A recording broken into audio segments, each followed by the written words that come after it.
ये कहानी किसी एक गांव में रहने वाले मूर्तिकार की है जो बहुत ही सुंदर मूर्तियां बनाता था और इस काम से वह अच्छा जीवन यापन कर पाने लायक कमाता। कुछ समय बाद उसको एक बेटा हुआ जिसने कम उम्र में ही मूर्तियां बनाना शुरू कर दिया और उसकी मूर्तियां भी बहुत सुंदर दिखती थी। मूर्तिकार अपने बेटे की सफलता से काफ़ी खुश था, फिर भी वह अपने बेटे की प्रत्येक मूर्ति में कुछ ना कुछ ज़रूर निकलता और बेटे को उनके बारे में बताता।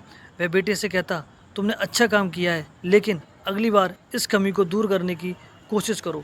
बेटा भी अपने पिता की बात मान लिया करता। उसने अपने पिता की सलाह के बाद अपनी हर मूर्तियां में सुधार करना जारी रखा। नतीजन बेटे की मूर्तियां दिन प्रतिदिन पिता की मूर्तियों से बेहतर होती गई और एक समय ऐसा भी आया जब लोग बेटे की मूर्तियों को पिता की मूर्तियों की तुलना में ऊंचे दामों पर खरीदने लगे, जबकि पिता की मूर्तियां पहले की तरह ही बिकती रहीं। पिता ने अभी तक अपने बेटे की मूर्तियों में कमी निकालना बंद नहीं किया, लेकिन बेटा अब बाप के इस बर्ताव से खुश नहीं था। फिर भी वह बिना दिमाग लगाए उन कमियों को स्वीकार कर लेता और पिता के सुझावों के अनुसार अपनी मूर्तियों में सुधार करता रहता। आखिरकार एक दिन ऐसा आया जब उसके पिता ने उसकी बनाई मूर्तियों में कमियां निकालनी चाहिए, तो बेटे का धैर्य जवाब दे गया। बेटे ने कहा, पिताजी, अगर आप इतने श्रेष्ठ मूर्तिकार होते तो आपकी मूर्तियाँ मेरी मूर्तियों से कम कीमत पर नहीं बिकती। मुझे नहीं लगता कि मुझे अब आपकी सलाह की आवश्यकता है। मेरी मूर्तियाँ परफेक्ट हैं। बाप ने यह सुनकर अपने बेटे को सलाह देना बंद कर दिया। कुछ महीने बीत गए। बेटा खुश था, लेकिन फिर उसे एहसास हुआ कि उसकी मूर्तियों की अब उतनी तारीफ नहीं की जाती जितनी पहले की जाती थी और अब उसकी मूर्तियों की कीमतें भी बढ़ना बंद हो गई। पहले तो उसे कुछ समझ नहीं आया, लेकिन फिर वह अपने पिता के पास गया और उनसे मदद करने को कहा। पिता ने बड़े शांति से बेटे की बात सुनी, जैसे उन्हें पहले से ही पता था कि ऐसा दिन आएगा। बाप का चेहरा पढ़ बेटे ने भी यह महसूस किया और पूछा, क्या आप पहले से जानते थे कि ऐसा कुछ होने वाला था?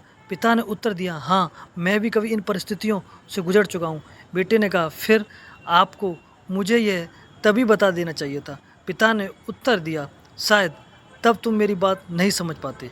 मैं भली भांति जानता हूँ और मानता भी हूँ कि मैं मूर्ति बनाने की कला में तुमसे ज़्यादा बेहतर नहीं हूँ।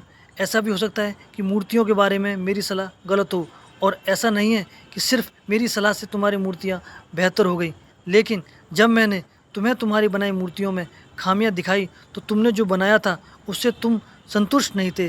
फिर तुम्ही ने खुद को बेहतर बनाने की कोशिश की और उस प्रयास ने तुम्हारी मूर्तियों को बेहतर बनाया और परिणाम स्वरूप तुम सफल हुए। लेकिन यह भी उतना ही सच है कि जिस दिन से तुम्हें लगा कि अब तुम्हारे काम में सुधार की कोई गुंजाइश नहीं है, तुम्हारा विकास रुक गया। लोग हमेशा तुमसे अधिक की उम्मीद करते हैं और इसलिए अब तुम्हें ना तो अपने काम के लिए ज़्यादा सराहना मिलती है और ना ही इसके लिए ज़्यादा पैसे मिलते हैं। बेटा कुछ देर चुप रहा, फिर उसने पूछा, तो अब मैं क्या करूं?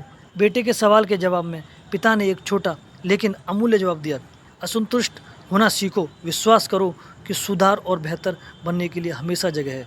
यह एक बात तुम्हें भविष्य में निरंतर प्रगति करने के लिए हमेशा प्रेरित करेगी और हमेशा सुधार करती रहेगी, तुम्हें पहले से ज़्यादा बेहतर बनाती रहेगी। तो गाइस, अगर आपको पसंद आए तो लाइक और शेयर